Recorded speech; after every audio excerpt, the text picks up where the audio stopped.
Que língua é essa que Hitler se sentiu tão ameaçado que mandou proibir? Existe uma língua perfeita? Obviamente que não pode ser uma língua natural, mas talvez uma construída? Vocês entenderam onde quero chegar, não? Bom, ninguém sabe exatamente como começamos a falar nem qual foi a primeira língua, mas sabemos que as línguas foram evoluindo aos poucos até se tornarem o que são hoje. Mas o que é uma língua? Bem, a língua é um órgão formado por 8 músculos. A parte superior é coberta pela mucosa oral, que contém as papilas gustativas.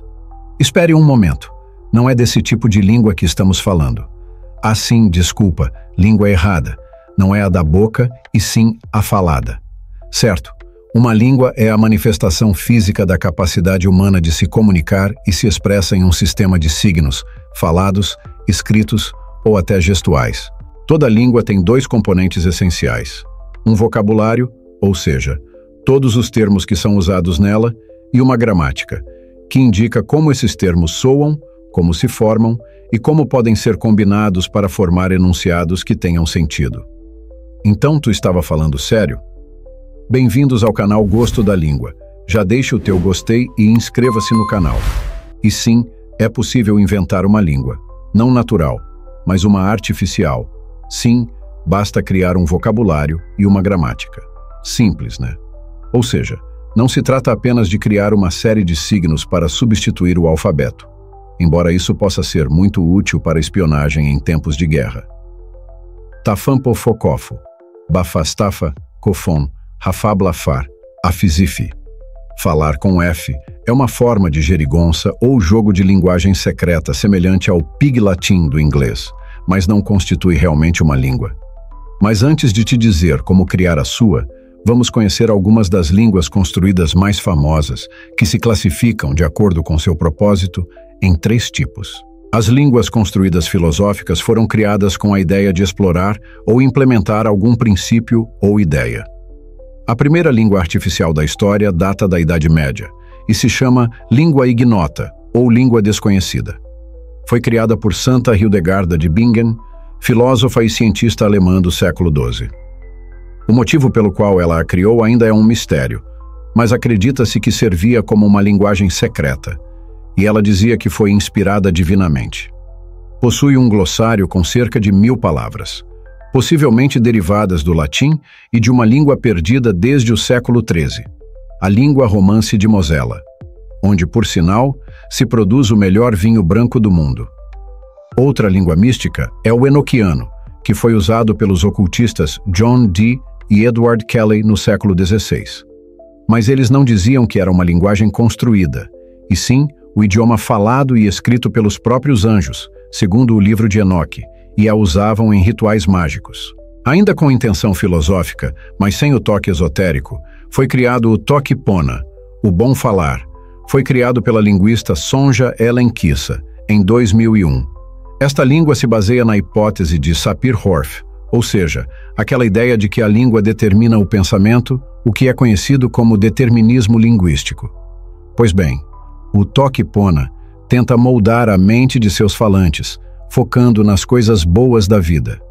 É inspirada pela filosofia do Tao. Por isso, o toque pona busca a simplicidade.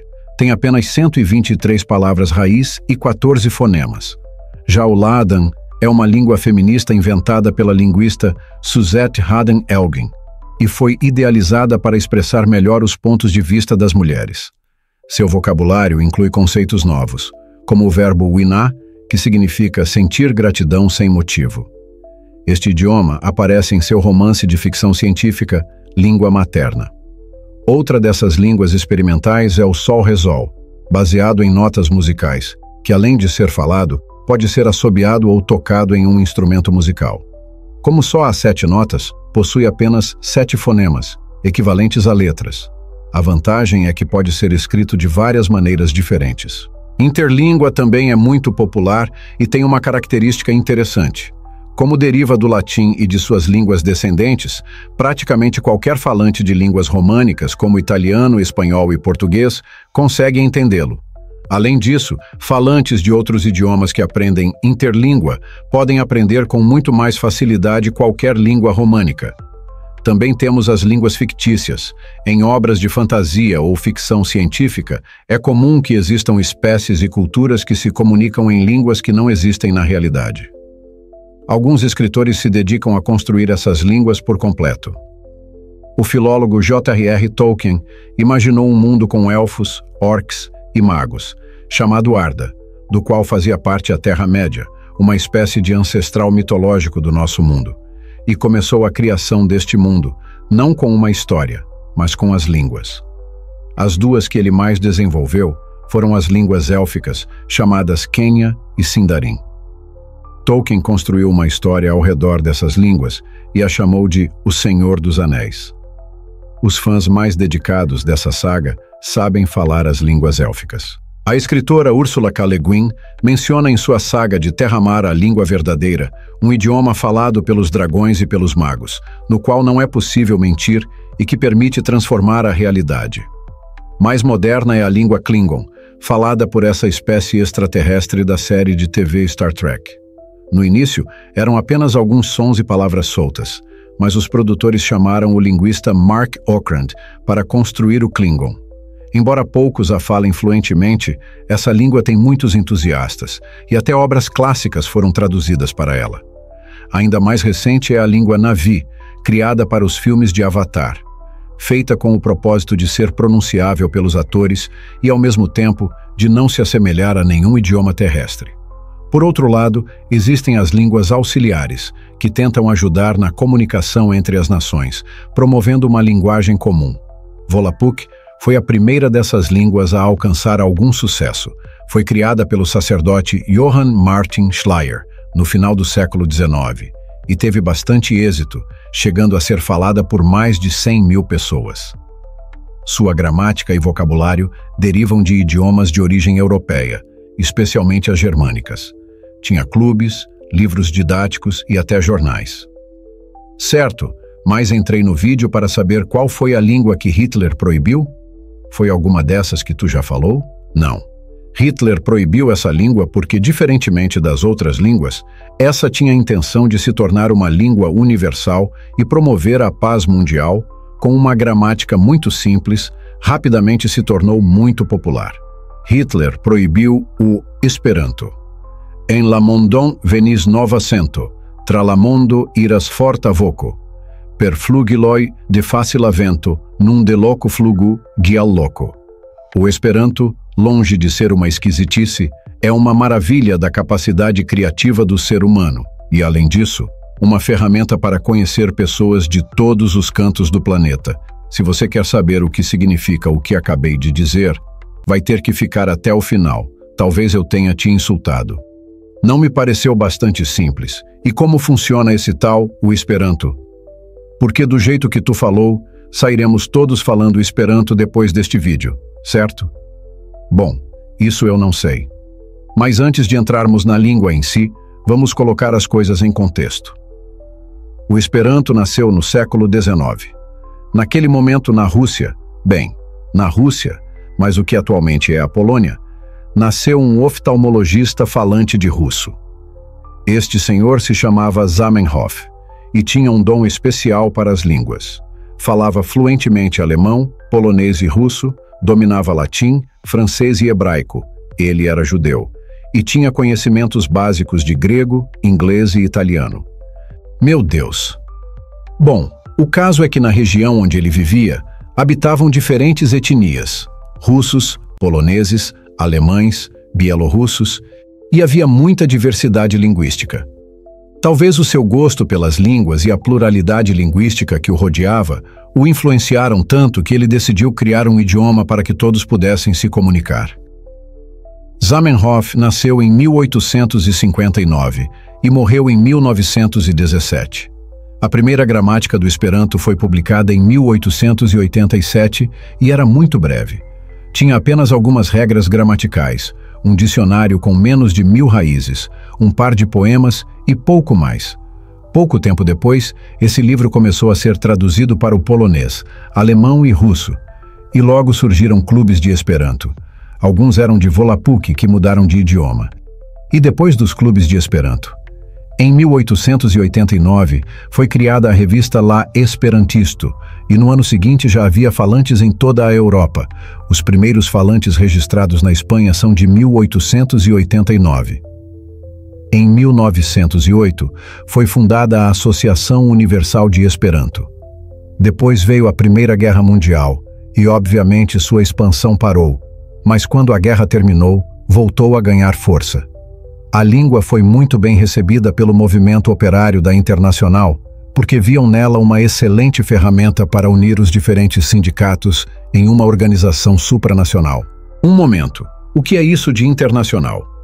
Assim é como é conhecida a Associação Internacional dos Trabalhadores, AIT, que foi uma organização operária e sindicalista com vocação internacional e se concentrou principalmente em conseguir uma organização política do proletariado.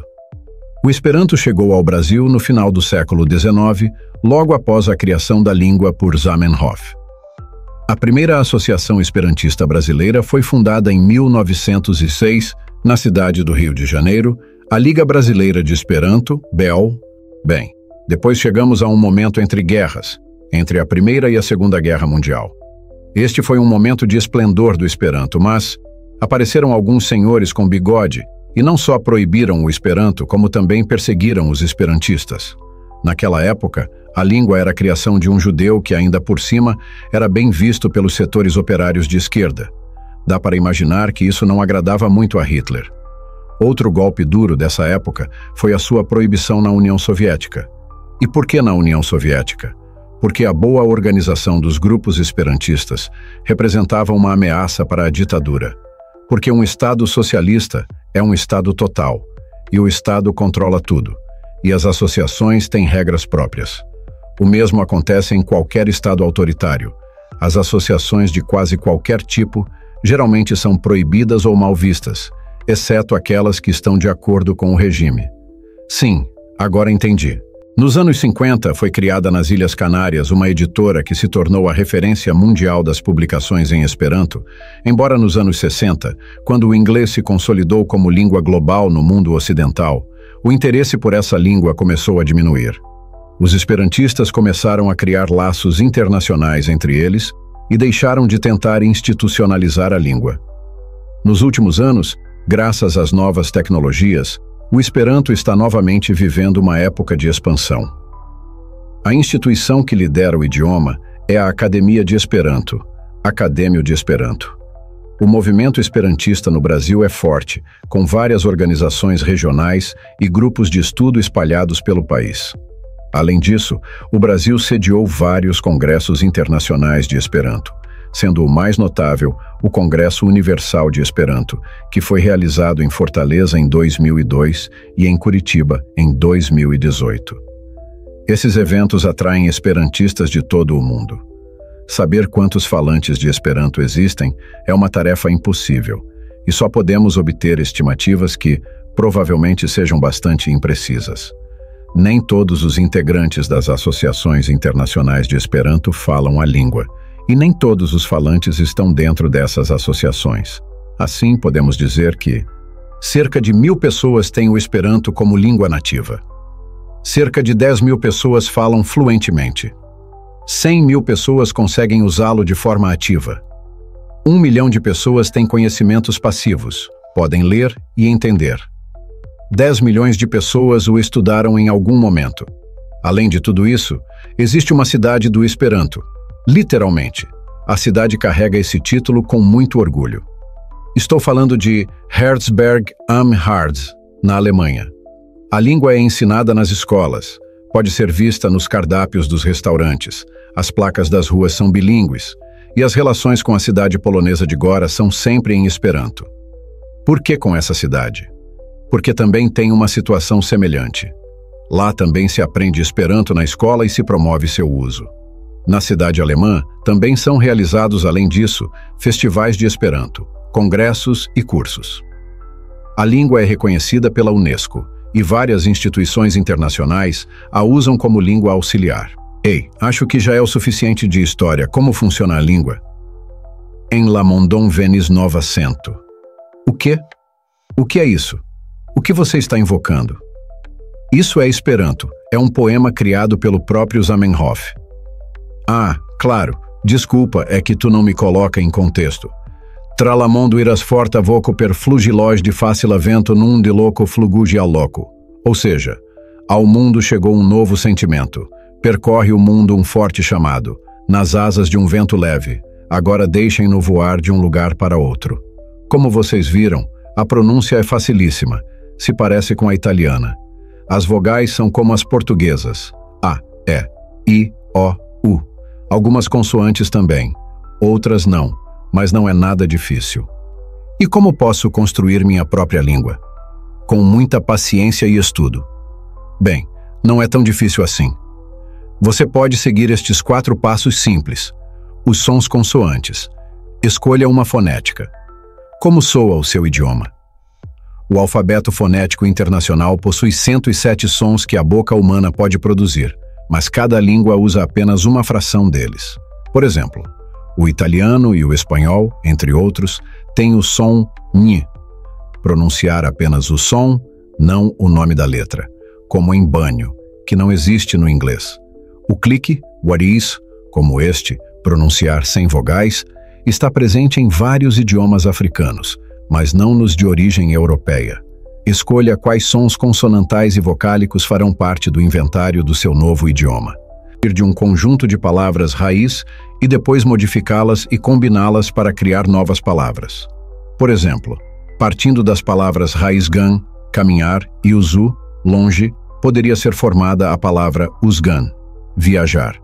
Você pode começar com algumas dezenas até chegar a milhares de palavras. Escreva seu dicionário. Descreva uma gramática, ou seja, uma morfologia e uma sintaxe, porque os sons você já tem.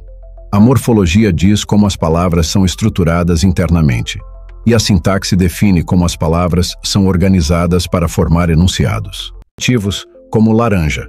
Mas palavras colocadas em qualquer ordem não comunicam nada, então precisamos da gramática para dar-lhes estrutura. A lebre come uma cenoura. Embora tenha as mesmas palavras, alterar a ordem muda completamente o significado. A cenoura come uma lebre?